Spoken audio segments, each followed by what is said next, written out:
Welcome dear friends. इस video में हम cognitivist perspectives on human learning को डिस्कस करेंगे। इसका मेन फोकस इस बात को समझने पर है कि किस तरह से ह्यूमन माइंड इंफॉर्मेशन को प्रोसेस, स्टोर और रिट्रीव करता है। ये लर्निंग को एक एक्टिव और इंटरनल प्रोसेस के रूप में देखता है, जिसमें मेंटल प्रोसेस जैसे परसेप्शन, मेमोरी और प्रॉब्लम सॉल्विंग के थ्रू नॉलेज को कंस्ट्रक्ट किया जाता है। आइए इसकी विशेषताओं को हम जानते हैं। सबसे पहली विशेषता है इसका मेन फोकस मेंटल प्रोसेस पर होता है। कॉग्निटिविज्म में इंटरनल मेंटल एक्टिविटीज पर मेन एम्फेसिस किया जाता है। मींस ये माना जाता है कि लर्निंग में इंटरनल मेंटल एक्टिविटीज का मेन रोल होता है।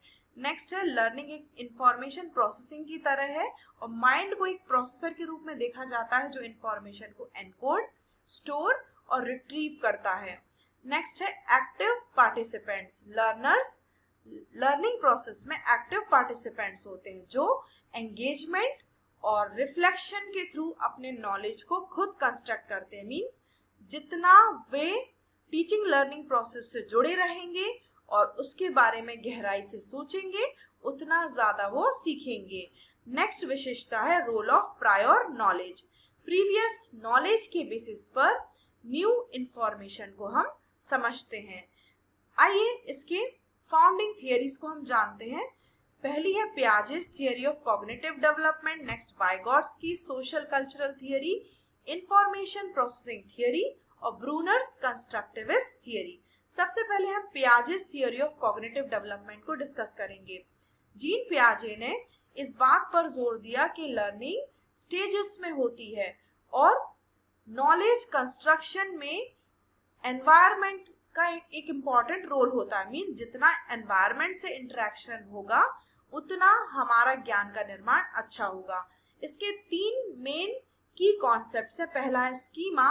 ये ऐसे मेंटल फ्रेमवर्क्स होते हैं जिसमें हम इंफॉर्मेशन को ऑर्गेनाइज करते हैं। मीन्स हम सूचनाओं को इकट्ठा करते हैं। ये मेंटल पॉकेट्स की तरह होते हैं।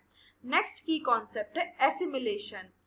एग्जिस्टिंग स्कीमास में हम न्यू इंफॉर्मेशन को स्टोर करते हैं और इसी प्रोसेस को हम एसिमिलेशन कहते हैं। एक ऐसी प्रोसेस है जिसमें हम नई सूचना को एग्जिस्टिंग स्कीमास में रखते हैं, इंक्लूड करते हैं।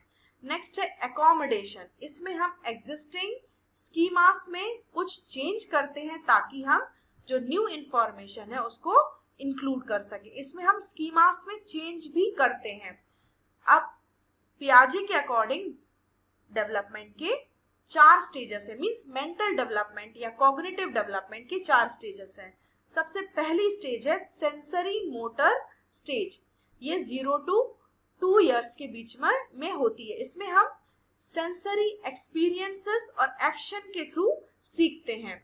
नेक्स्ट स्टेज है प्री ऑपरेशनल स्टेज। ये 2 to 7 इयर्स के बीच में होती है। इसमें हम सिंबल्स और लैंग्वेज की हेल्प से या यूज से सीखना शुरू कर देते हैं, लेकिन हमारी लॉजिकल रीजनिंग लिमिटेड होती है। नेक्स्ट है कॉन्क्रीट ऑपरेशनल स्टेज। ये 7 to 11 इयर्स के बीच में होती है। इसमें हमारी कॉन्क्रीट ऑब्जेक्ट्स के बारे में लॉजिकल थिंकिंग डेवलप होने लगती है। और नेक्स्ट है फॉर्मल ऑपरेशनल स्टेज। ये 12 वर्ष से शुरू होती है। इसमें हम एब्स्ट्रैक्ट और हाइपोथेटिकल रीजनिंग के थ्रू भी सीखने लगते हैं। नेक्स्ट थियरी है वाइगॉट्स्की सोशल कल्चरल थियरी। लेव वाइगॉट्स्की ने ये माना कि कॉग्निटिव डेवलपमेंट में सोशल इंटरेक्शन और कल्चर एक इम्पॉर्टेंट रोल प्ले करते हैं। इनकी थियरी के 3 की कॉन्सेप्ट्स हैं। पहला है जोन ऑफ प्रॉक्सिमल डेवलपमेंट। ये 2 जोन्स के बीच का जोन है या दोनों के 2 जोन्स के बीच का डिफरेंस है। पहला है जिसमें लर्नर्स क्या इंडिपेंडेंटली कर सकते हैं और वे क्या दूसरों की गाइडेंस से कर सकते हैं। उसके बीच का जो डिफरेंस है उसको हम ZPD या जोन ऑफ प्रॉक्सिमल डेवलपमेंट कहते हैं। इसमें हम दूसरों की सहायता से सीखते हैं ताकि हम पूरी तरह से इंडिपेंडेंट बन सके। सेकेंड की कॉन्सेप्ट है स्कैफोल्डिंग। इसे हम टेम्पररी सपोर्ट भी बुला सकते हैं। इसमें टीचर्स और पीयर्स टेम्पररी सपोर्ट प्रोवाइड करते हैं ताकि हम कुछ काम को या स्किल को करना सीख सके विद इन देयर ZPD। और धीरे धीरे सपोर्ट को रिमूव किया जाता है। तीसरा की कॉन्सेप्ट है लैंग्वेज एज अ टूल। हम थिंकिंग और लर्निंग लैंग्वेज के थ्रू करते हैं, मीन्स लैंग्वेज एक इम्पॉर्टेंट रोल प्ले करता है हमारी थिंकिंग और लर्निंग को डेवलप करने में। नेक्स्ट थियरी है इंफॉर्मेशन प्रोसेसिंग थियरी। इसमें माइंड को एक कंप्यूटर की तरह कंपेयर किया गया है, माना है, जिसमें हम स्टेजेस में इंफॉर्मेशन को प्रोसेस करते हैं। इसके की कॉन्सेप्ट्स है लाइक सेंसरी मेमोरी। ये एक ऐसी मेमोरी है जो विजुअल और ऑडिटरी इनपुट्स को ब्रीफली होल्ड कर पाती है, मीन्स जो भी हम देखते हैं और सुनते हैं उसको कम समय के लिए या लिमिटेड टाइम के लिए ये स्टोर कर पाती है। नेक्स्ट है वर्किंग मेमोरी। इसको हम शॉर्ट टर्म मेमोरी भी बुलाते हैं। ये शॉर्ट ड्यूरेशन के लिए इंफॉर्मेशन को एक्टिवली प्रोसेस कर पाती है।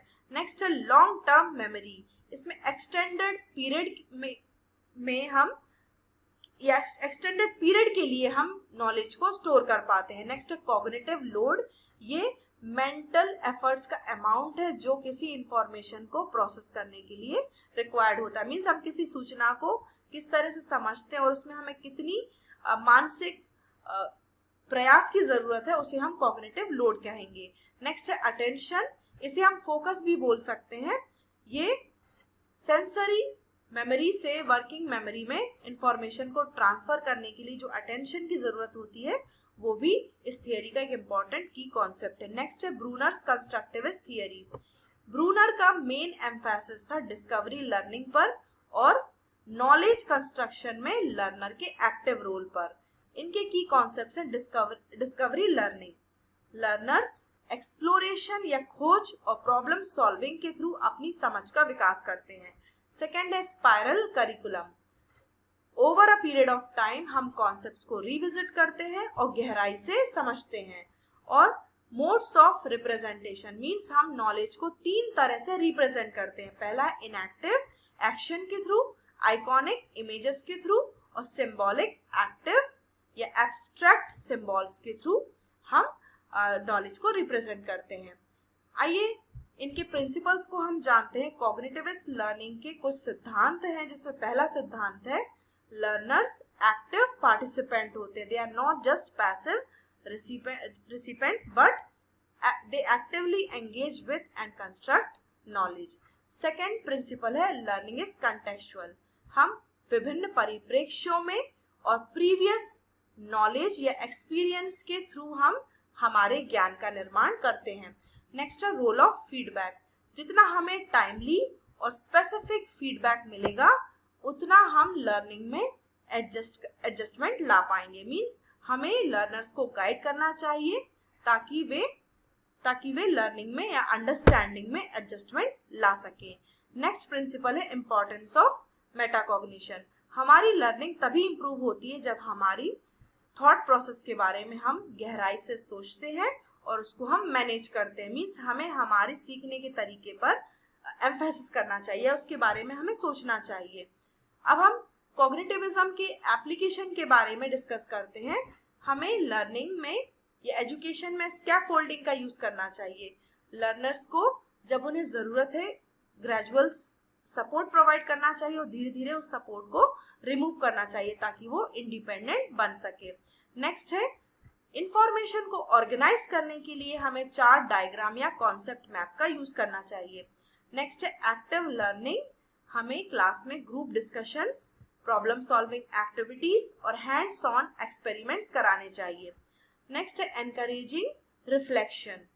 मेटाकॉग्निशन को एनहांस करने के लिए हमें जर्नल्स, सेल्फ असेसमेंट और रिफ्लेक्टिव डिस्कशंस कराने चाहिए। और करिकुलम को डिजाइन करते समय हमें इस बात को ध्यान में रखना चाहिए कि लर्नर्स प्रीवियस नॉलेज के बेसिस पर न्यू नॉलेज को कंस्ट्रक्ट करते हैं।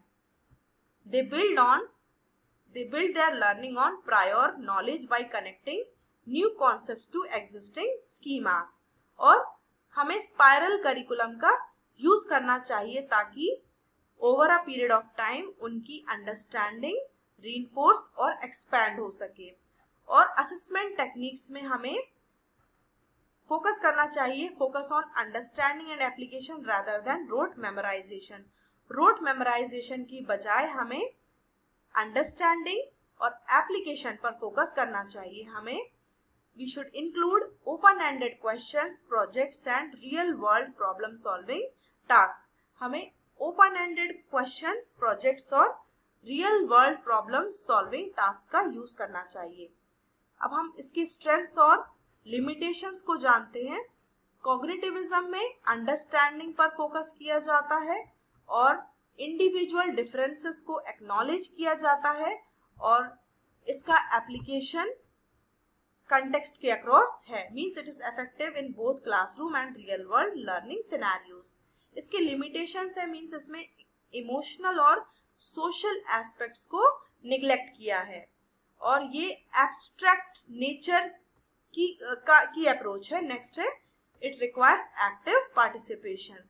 अब हम दो पर्सपेक्टिव जो हम डिस्कस कर चुके हैं उनके कंपैरिजन को देखते हैं। बिहेवियरिज्म में ऑब्जर्वेबल बिहेवियर और मेजरेबल बिहेवियर पर फोकस किया जाता है और इसमें इंटरनल मेंटल प्रोसेस को एम्फसाइज नहीं किया जाता।